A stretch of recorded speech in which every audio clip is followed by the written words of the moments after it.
All right. Good evening, sir. My name is Linda from Mo Cali Real Talk. Can we please meet you? Thank you very much. My name is Mr. Kazim Owoyemi.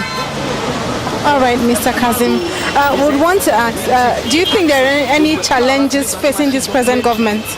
Actually, there are slight challenges militating against this present government, and the particular challenges, the way as I feel it, is a majority of Nigerians, 80% of Nigerians are complaining of being unemployed and many other things, especially how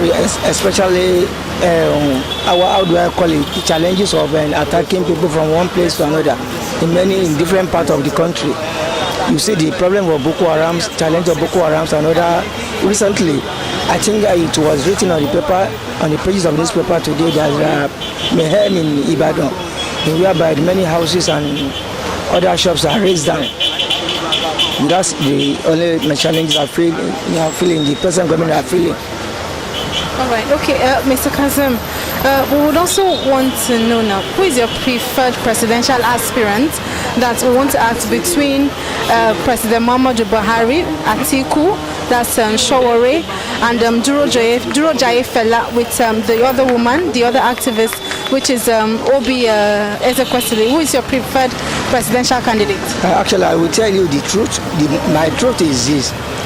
I really prefer PMB, President Muhammadu Buhari. That is the only credible candidate Nigeria think he can reshape the country. And secondly, I have a trust on that woman. It's a Kwesili, that's Igbo woman. I have trust on her. If a destiny can make him be there, I mean, they say it's a Kwesili will rally for the second time.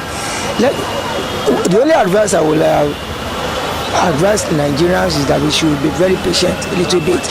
This coming present government, when Nigeria Buhari emerges for the second time, I believe things will be more better. Okay, thank you for that. Did you watch the vice presidential debate? Actually, I watched it for an hour. Okay. All right. Which of the vice presidential candidates you think had done well or had spoken well? The question you just asked me is very funny questions. We all knew, Nigeria all knew, because we don't believe in speaking the truth at times. First President Professor Osinbajo, he did well on that particular day. He is the one that has spoke others. And there's a woman, Khadijat, I've forgotten the Khadijat. In fact, that woman Khadijat, is a very intelligent woman. About economy, he tried to he shed more light on Nigeria's economy. The downtrodden masses, Khadijat, we try to split many things and very understandable. Okay, thank you for that. So, what are the major concerns concerning Nigeria's future? What would you want to see now? Probably, let's say, in 10 years to come. What would you want to see Nigeria, or what are your hopes for this country? My hope for this country, the truth is that in Nigeria we are still underdeveloped. In Europe, developed nation, they have a projection of 20 years. They have been doing a random project of 20 years down. But in underdeveloped country, we don't have vision for that. It is very difficult. It's only God that can determine that. A human being in underdeveloped country, as well as this country, Nigeria, it is very difficult for us to determine that.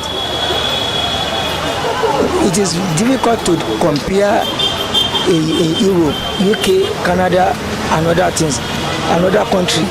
It is difficult. You can't compare with this our Nigeria, this our country. So that is what I feel. All right, Mr. Kazim, thank you for your time. All right. Yeah, thank you very much. Good afternoon. Yes, my name is Linda, reporting for Mo Cali Real Talk. Can we please meet you? Yeah, my name is Anthony Odafen. All right, Mr. Anthony, good to have you on the show. Yes. Okay, all right, Anthony. We want to ask, please, would you want Buhari to come back in this 4 years? For me, I don't even pray for him to come back because for like 3 years back now, we have nothing to achieve for me. When you talk about the situation in Nigeria, especially in northern part of every other country in Nigeria, we have nothing to benefit from it. There is nothing he will tell me that if I were him, it's better for me to not even contest for any position in this country again. All right, so now what you're saying is that you wouldn't want him to come back because of insecurity in the northern part of Exactly, for insecurity. Okay, all right, thank you for that. So what do you think are the comparisons between between President Goodluck Jonathan's administration and this present administration? Yeah, when you compare it, that Goodluck Jonathan regime will explain a lot of things, although in time of development it didn't work faster, but although it worked, but it was not fast according to win people's heart. That was where it failed. In Nigeria, we supposed to know that this is a country which is the new quick hard development. Like that Goodluck generation, like a position was that it worked, but it didn't fulfill all its promises. The only problem it has was that based on corruption. But apart from the corruption aspect of it, it was perfect in another way of area. When we talk about economy, people otherwise people the living of poor people and other rent parting, fuel, like road transport and everything, it was perfect. Many things that is perfect. But when we talk about corruption, I know probably it failed, woefully.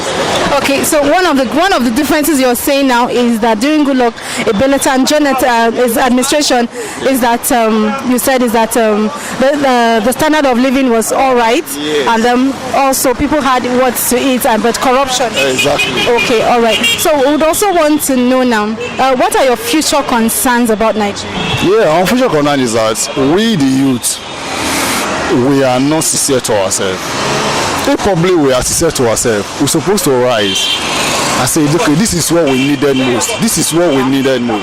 This is what we want to do for the masses. We are not fighting for the masses. But by the time the politicians come back to say, come and vote for me. At the end of the day, they give you 5,000 naira. You say your future, you say your vote, which is not uncalled for. That is where I decide to blame the youth. By the time you say your future, you cannot be able to talk whether they work or not. This is like this leper situation in Lagos. The road are nowhere done in Lagos. Many things that involve in Lagos, every cleanliness and everything.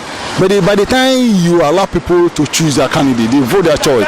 You see the progresses of masses, the progress of Nigeria. That is what will happen because of godfatherism.